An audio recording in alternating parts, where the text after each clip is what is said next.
On August 22, 2014, the lay-in block was on location in Jackson, Michigan to document the Jackson and Lansing Railroad on the now state-owned Michigan line. The Jackson and Lansing reporting mark Jail uses classic EMD GP9 locomotives to pull their trains between the two namesake cities. CP Jackson is located right at the Michigan Central Station, the oldest continually used in America, being open every day since September 1, 1873.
At North Street in Jackson, the train slowly passed by the walls of the original Michigan State Prison. Many rail fans believe it is the inspiration for the railroad's reporting mark. Since the jail is the A&B's Jackson and Ingham line, others theorize it could be an acronym for the counties in which the railroad operates. The first permanent prison structure was constructed here in 1842. In 1926, the prison was relocated to a new building north of Jackson and soon became the largest walled prison in the world with nearly 6,000 inmates.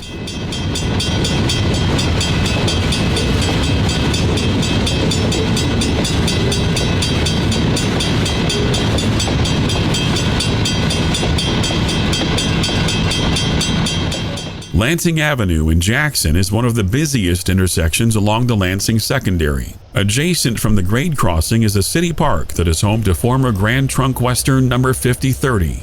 The light Pacific locomotive was built in 1912 by the Montreal Locomotive Works and served on the Trunk's Jackson branch for the majority of its career. On June 5, 1923, the locomotive was involved in the fatal Knights Templar derailment in Durand, Michigan. After being rebuilt and put back into service for more than 35 years, the locomotive was eventually donated to the city of Jackson for static display in 1957. In 2021, it was announced that the locomotive was sold by the city of Jackson to the Colebrook Railroad of Pennsylvania, which plans to restore the locomotive to operation.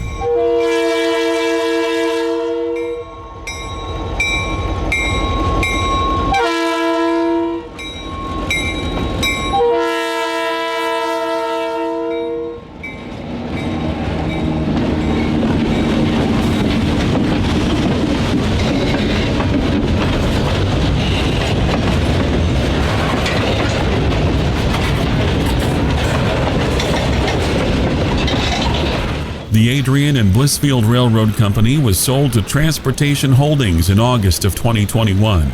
Led by Chris Bagwell, formerly of the Great Lakes Central Railroad, the new owners plan to expand the Adrian and Blissfield Railroad's business on the JL and enhance customer service. As of 2022, train JL1 delivers cars to Norfolk Southern's Jackson Yard Monday through Thursday, averaging between 30 and 40 cars long. After interchanging with NS around 3 a.m., the train departs Jackson for Mason with inbound cars for its customers, including dozens of coil cars for RSDC and Holt.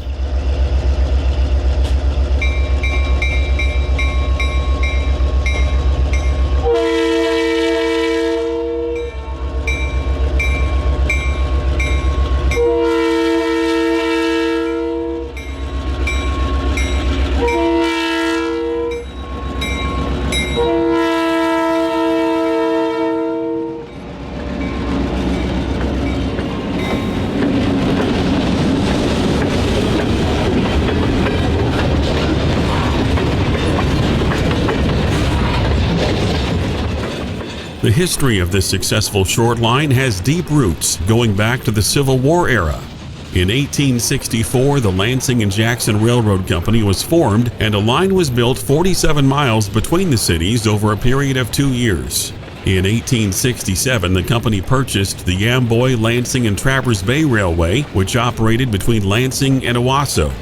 Shortly after the acquisition, they began constructing an extension to Saginaw, and upon reaching the city in 1868, the company was renamed the Jackson, Lansing, and Saginaw Railroad. With trains now running regularly between Jackson and Saginaw, the JL&S was built further north from Saginaw to Winona, now known as West Bay City, and as far as Pinconning in 1870. That same year, the Grand River Valley Railroad was completed between Grand Rapids and Jackson, connecting with the JL&S at Rives Junction in northern Jackson County. In July of 1873, the JL&S was extended further to Gaylord under the direction of Michigan Central, with plans to connect the railroad to the Straits of Mackinac. By this time, the JL&S had become one of the longest railroads in the state of Michigan. Much of the JL&S was built thanks to land grants from both the federal and state governments. On December 31, 1881, the railroad was finally completed from Jackson to Mackinac City, a total of 295 miles. It was one of only 2 railroads to reach the Straits of Mackinac from the Lower Peninsula, providing its parent company with a connection to the Upper Peninsula by way of the Mackinac Transportation Company, a car ferry service that operated between Mackinac City and St. Ignace. The company was jointly owned by the Michigan Central, the Grand Rapids in Indiana, and Duluth, South Shore, and Atlantic. This allowed the Michigan Central to access the Upper Peninsula's rich lumber and mining industries, which it served by transporting materials, equipment, and products to and from Mackinac. In addition to being an important freight corridor, the JL&S line served as an equally important passenger route for the New York Central for over 85 years. In the beginning, dozens of trains were scheduled between Jackson, Lansing, Bay City, and Mackinac. By 1950, however, passenger service was reduced to 1 train to Lansing and Bay City and 1 train to Grand Rapids and back, occasionally powered by a Budd RDC car. According to historian and retired railroader Ron Stokes, the Bay City to Jackson run was a full train until very near the end of the service. Even in the late 50s, it included a sleeping car that went on from Jackson to Chicago. The Grand Rapids train was discontinued in the summer of '59, and the RDC car was used on the Bay City run from that point on. The mail contract ended in December, and the last train ran to Bay City on Christmas Eve. Budd RDC-3 M499 was used on the final run. In the early 60s, when the U.S. interstate highway system had made traveling by car much more convenient than by train, passenger rail service ceased. In 1968, the New York Central Railroad and Pennsylvania Railroad merged, forming the Penn Central Railroad. As a result, the Michigan Central subsidiary ceased to exist. Until 1976, Penn Central operated trains over the historically busy JL&S line. However, deferred maintenance caused the line to deteriorate. What was once a 59-mile-per-hour railroad became a slow, unappreciated branch line by the mid-1970s. In 1976, the U.S. government-owned Consolidated Rail Corp., also known as Conrail, gained control over the JL&S. The Grand Rapids branch, which connected with the JL&S at Rives, was subsidized from Rives to Eaton by Conrail until 1982. At that time, a short-line hauler by the name of the Kent, Berry, and Eaton Connecting Railway maintained ownership from Grand Rapids to Vermontville, Michigan, but was completely abandoned on October 15, 1983 due to a serious decline in business. Prior to abandonment, the rails deteriorated to the point of having a 10-mile-per-hour limit imposed, and Conrail crews had difficulty maintaining even that speed. Today, the only portion that remains is located in Charlotte, which is now owned by the Adrian and Blissfield under the subsidiary line, the Charlotte Southern. The rather short Charlotte Southern, reporting mark CHS, operates a monthly dinner train and hosts special events. In the wake of the COVID-19 pandemic, however, the Old Road dinner train has been idled. Previously, A&B's Lapeer Industrial Crew handled this train when needed. The JL&S line, which was called the Lansing Secondary by Conrail, was still thriving with business from General Motors and Oldsmobile in Lansing. In contrast, the northern portion of the line had such little business that it was not included in the Conrail system and remained under the ownership of Penn Central's parent company, PC Transportation. The rails were removed a few weeks after the Conrail takeover between Lansing and the Bay City area. Conrail operated one road train each way between Jackson and Lansing from 1976 until the late 90s. The train worked under various IDs and symbols over the years, often changing each decade. According to historian Ron Stokes, who also served as the Lansing yardmaster for many years, we used to run a local out of Lansing every day to Mason to do all of the switching there. There was a healthy customer base that we called the Mason Cluster. It included MPC, Capital Excavating, SSS Lumber, the Mason Elevator, and Americam. In the 1990s, automotive traffic on the Lansing Secondary declined significantly due to increased production in foreign markets. However, a glimmer of hope occurred in 1998 when the Regional Steel Distribution Center was located in Holt. The steel processing facility would provide Conrail with new business opportunities on the Lansing Secondary. In 1999, Norfolk Southern and CSX acquired Conrail. The vast majority of Conrail's Michigan trackage went to Norfolk Southern, including the Lansing Secondary and the Michigan line from Dearborn to Kalamazoo. Unfortunately, even with RSDC's growing business, traffic continued to slump in the decade following the takeover. Many of the railroad's customers ceased shipping by rail due to poor customer service. In October of 2010, Norfolk Southern decided to lease the line to the Jackson and Lansing Railroad. Its reporting mark, JAIL, is derived from the counties in which the railroad operates, the Jackson and Ingham line. Another reason for the reporting mark is an ode to the original Michigan State Prison, which was located next to the tracks in Jackson.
JL operated its first freight train in the early morning hours of October 21, 2010, with EMD GP9s number 1758 and 1760 pulling train JL1 between Jackson and Holt. For the first 2 years of operation, the Class 3 leased two EMD GP15-1s from Larry's Truck and Electric to supplement anticipated traffic spikes. They also helped keep the railroad moving whenever the vintage GP9s were out of service. The orange and Brunswick green locomotives served the railroad well, but by 2013, they were returned to LTEX, and all freight was to be handled by the railroad's own GP9s. Monday through Thursday, Jackson and Lansing's train JL1 delivers trains to Norfolk Southern's Jackson yard, averaging between 30 and 40 cars long. After interchanging with NS around 3 a.m., the train departs Jackson for Mason with inbound cars for its customers, including dozens of coil cars for RSDC in Holt. South of Mason, JL1 will often switch out boxcars at Michigan Packaging before swapping crews. The afternoon crew operates as CSX symbol Z646 and serves customers around the Lansing metropolitan area. Customers include Americhem, Lewis Padno's Scrap Metal, Friedland at Old Town, Reed Machinery on the former LS&MS branch line, and Alro Steel.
South of Mason, JL1 served Michigan packaging and then swapped out with the afternoon train crew. Most of these coil cars were delivered to RSDC Manufacturing in Holt, the jail's biggest customer.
After working RSDC, we followed the short train around the Lansing Belt, where it would drop off cars for CSX and switch out Lewis Padno scrap metal.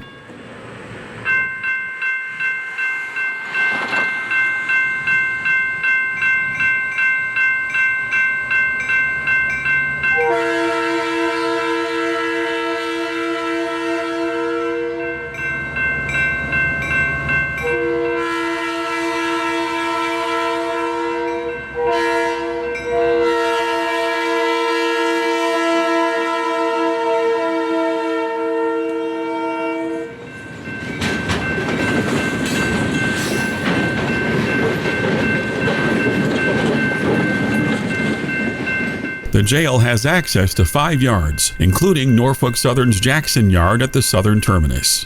On the south side of Lansing, jail occupies South Yard, and on the north side, the much larger Saginaw Yard. The short line interchanges with CSX at Ensel Yard several times per week, along with Canadian National at New Hollow Yard on the south end of the Lansing Belt. With the jail having 3 Class 1 connections, it provides a variety of shipping options for the railroad's customers. At one time, the South Yard had an office and an engine house. After the switch from steam to diesel, the facilities were abandoned and a single-stall engine shed was built on the south end of the yard. The locomotives were fueled and sanded there. Since the mid-'80s, occasional long-term car storage and a couple of visits by the Ringling Brothers circus train in 1990 and 91 have been the only uses of the South Yard. Saginaw Yard, which is on the west side of Lansing, was once used for serving General Motors. Long strings of auto parts boxcars and auto racks were used to load vehicles until the early 2000s.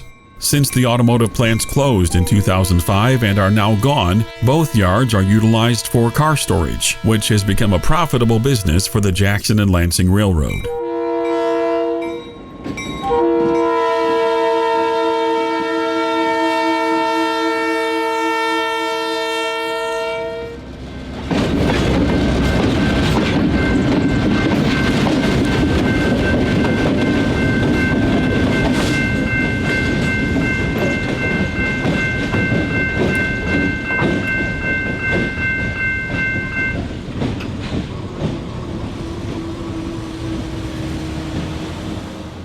At East Michigan Avenue, we caught train Z646 in downtown Lansing with the state capitol building in the background.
After dropping off a few cars for CSX at Ensel Yard, the two Jeeps switched out Lewis Padno scrap metal.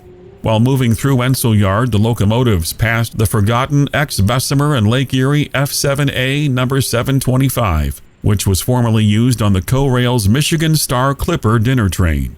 At the time this video was recorded, the locomotive was owned by Railmark Holdings and had been stored at Ensel Yard for several years. In February of 2016, the locomotive was moved off-site by CSX for shipment to the Stourbridge line in Pennsylvania, which plans to operate the locomotive on excursion trains.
After picking up a few cars from Lewis Padno scrap metal, Z646 continued south for Mason.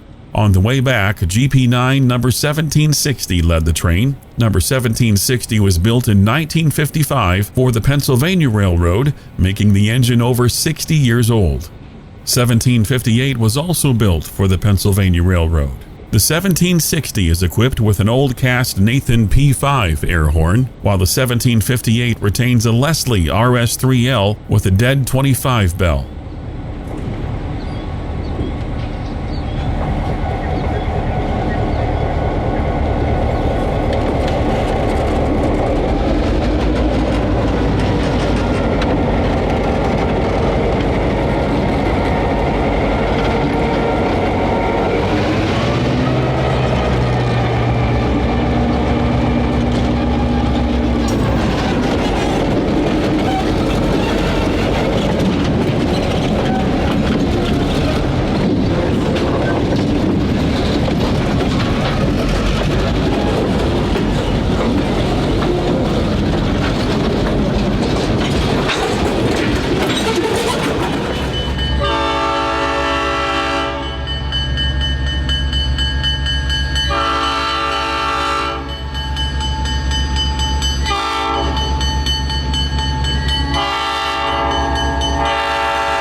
Thanks to the jail, the line has seen traffic more than double since the company took over operations from Norfolk Southern almost 12 years ago. The Jackson and Lansing Railroad is a prime example of what a short line hauler can do. When a Class 1 carrier can't satisfy the needs of smaller customers on branch lines, Class 3 short lines are often capable of rebuilding lost relationships between the shipper and receiver.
Thank you for watching Delay in Block Productions. Until next time, happy railroading.